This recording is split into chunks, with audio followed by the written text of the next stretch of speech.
Sejam bem-vindos de volta, pessoal. Estamos reunidos novamente. Hoje, a aula vai ser no auditório, pelo que aconteceu da última vez. Não sei se vocês lembram.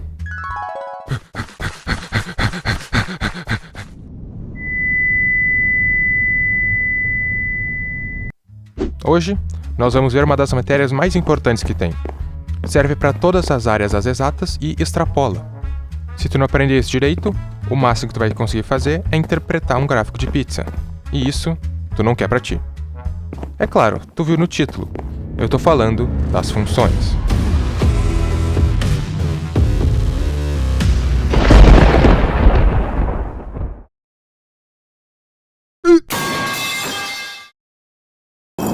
O comportamento das funções é meio curioso. Elas comem números por essa entrada e expelem outros números por essa saída. Chega aqui mais perto para fazer uma demonstração.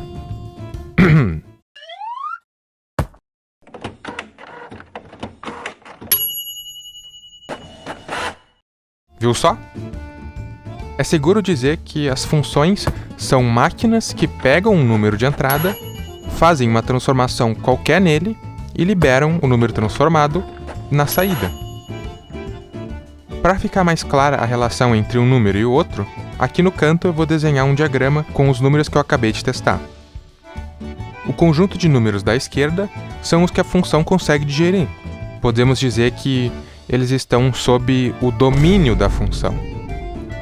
Aí cada um desses números sofre uma transformação que libera os números da direita. Os números liberados podemos chamar de imagem, porque, bom, isso daqui era para se parecer com uma impressora. E impressoras imprimem imagem. E nesse conjunto da direita, se tivéssemos incluído alguns outros números que nem mesmo foram impressos, aí teríamos que mudar o nome dele para contradomínio. Esses outros números poderiam ter sido liberados, mas simplesmente não foram. É exatamente isso que é uma função. Do domínio, agora o conjunto A, pegamos um elemento, a função o transforma e esse número transformado cai no contradomínio, agora o conjunto B. Essa forma de representar uma função a partir desse diagrama é até que intuitiva, já que dá para ver direitinho quais números estão se relacionando pelas flechinhas. Porém, ela ocupa muito espaço. Fica inviável relacionar vários números assim. Uma forma melhor de visualizar uma função é por meio de um gráfico. A maneira de como montamos e lemos um gráfico é a seguinte. Primeiro, desenhamos dois eixos perpendiculares numerados. No eixo horizontal vão estar os números de entrada e no vertical os de saída da função. A relação entre um número e o outro agora vai ser representada por um ponto nesse plano em vez de flechas. Para marcar um ponto da função, a gente vai horizontalmente até um número de entrada e depois verticalmente até seu número de saída correspondente. O ponto que a gente cai faz parte da função, então a gente marca ele. Nesse caso, esse é o ponto 2 e 1, porque botar 2 na função a faz liberar 1. E é a mesma ideia para os outros pontos. Esse é o gráfico da minha função. São justamente todos esses pontos em laranja. Claro que é meio esquisito uma função com só 3 pontos, mas antes de vermos uma função normal, eu tenho que apresentar uma notação que vai me poupar bastante fôlego. A partir de agora, eu vou me referir a um valor de entrada qualquer como x e um valor de saída como y, ou f de x. F e entre parênteses, x. Essa última forma condensa, numa igualdade só, quem é o valor de entrada e o de saída, e ainda de qual função estamos falando.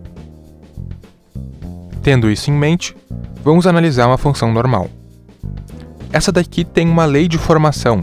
Os valores não são mais aleatórios. Eles têm que obedecer a essa equação. O que essa função faz é pegar cada número que recebe e o devolver elevado ao quadrado. Então, por exemplo, se o x é igual a 2, o y vai ter que ser 2 ao quadrado, que é igual a 4. Aí é por isso que o ponto 2 e 4 é percorrido pela função, como vemos aqui. Vamos agora discutir melhor sobre os elementos da função, que são os conjuntos domínio, contradomínio e imagem. Como vimos, o domínio é o conjunto dos números que a gente põe na função. Como somos nós que escolhemos quais números entram, por conseguinte, temos controle de quem é o domínio. Então, nessa função, eu posso tirar do domínio todos os números entre -2 e -1 só porque eu quero, mas a imagem e o formato da função podem acabar mudando. Agora, o contradomínio pode ser manipulado de qualquer maneira, desde que ele contenha a imagem, o que faremos mais tarde. E por fim, a imagem é o conjunto mais restritivo. Ela depende do domínio e da lei de formação da função. Lembrando que a imagem é todo y que é relacionado com algum x, fica fácil de vê-la no plano cartesiano. A imagem são todos os números no eixo y que tocam no gráfico da função horizontalmente. É visível que só a parte de cima no eixo vertical, a positiva, é a que pertence à função. E é até óbvio, porque o que essa função faz é elevar um número ao quadrado, e todo número elevado ao quadrado é maior ou igual a zero. Então a imagem aqui vai ser todos os números reais, não negativos. Seguindo em frente para outra função, podemos ver outras características interessantes não presentes naquela parábola. Só de olhar para o formato dessa, dá para ver que tem algo estranho. Vamos observar o que acontece com um ponto que vem pela esquerda. Ele vem vindo normalmente, mas cai para o infinito quando vai chegando perto de x igual a 1. Quando passa disso, ele teleporta lá para cima, para o outro infinito, e volta ao normal. O curioso é que essa função nunca chega a cruzar o x igual a 1 e nem a subir lá para cima. Ela só aparece lá. Dizemos que essa função tem uma descontinuidade em x igual a 1, o que é explicado pela lei de formação, que não permite x igual a 1 no domínio. Antes eu tinha dito que é a gente que escolhe os números do domínio, porém tem uma condição importante.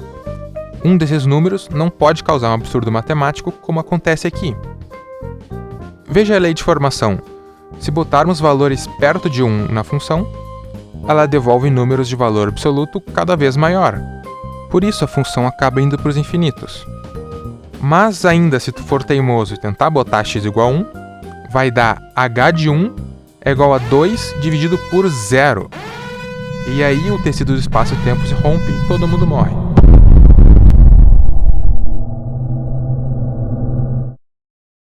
Então, para evitar o apocalipse, o domínio dessa função pode ser no máximo os reais menos o 1.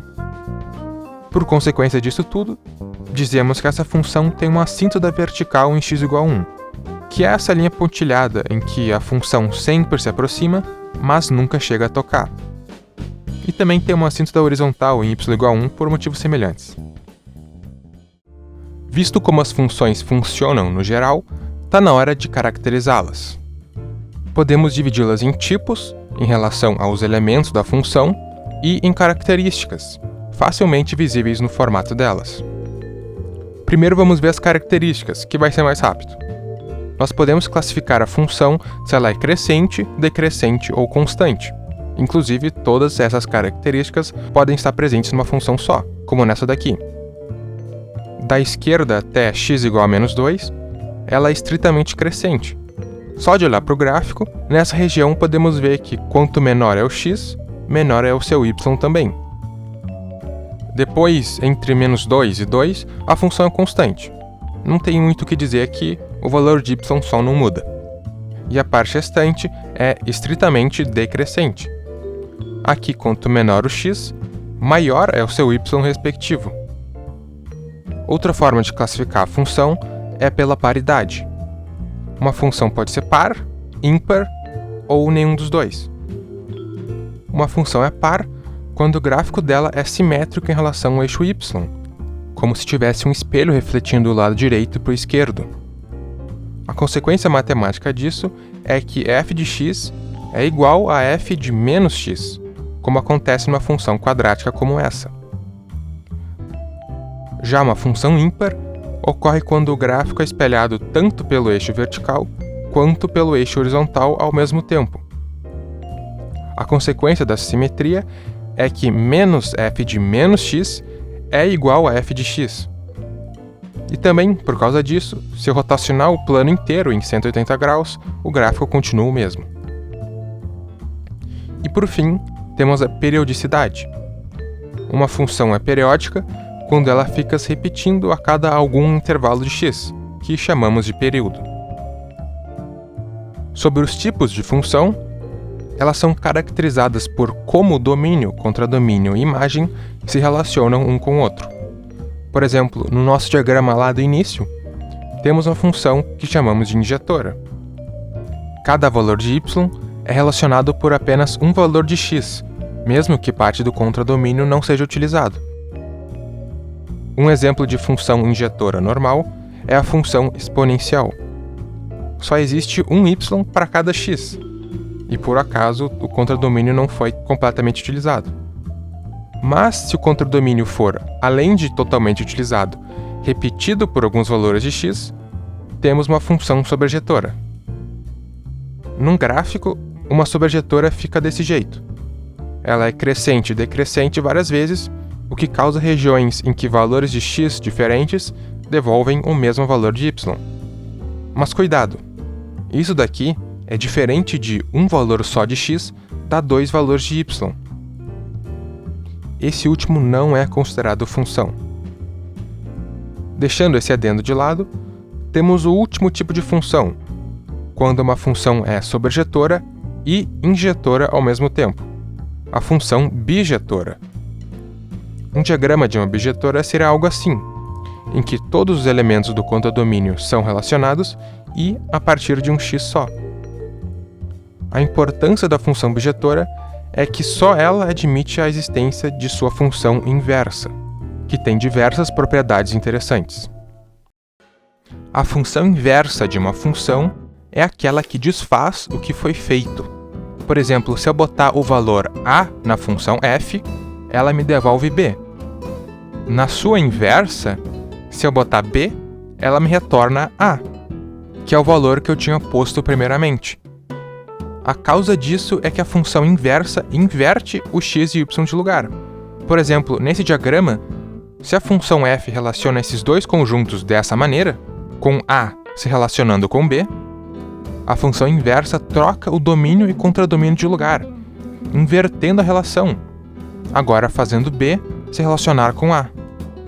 No gráfico, isso fica ainda mais interessante. Vamos pegar como exemplo essa reta como função bijetora. Se o ponto 4 e 2 pertence à função, então a inversa tem o ponto 2 e 4. Se a função toca o eixo x em x igual a menos 4, a inversa toca o eixo y em y igual a menos 4. O x e y trocam de lugar em relação à função e à sua inversa. Por consequência disso, o gráfico da inversa tem a forma de como se a função original tivesse sido espelhada ao longo dessa outra reta pontilhada. Claro, essa ideia de simetria é interessante para descobrir como seria o formato dela, mas não para saber exatamente sua equação. Já para achar algebricamente a inversa, é só pegar a função original e, literalmente, trocar o x e y de lugar.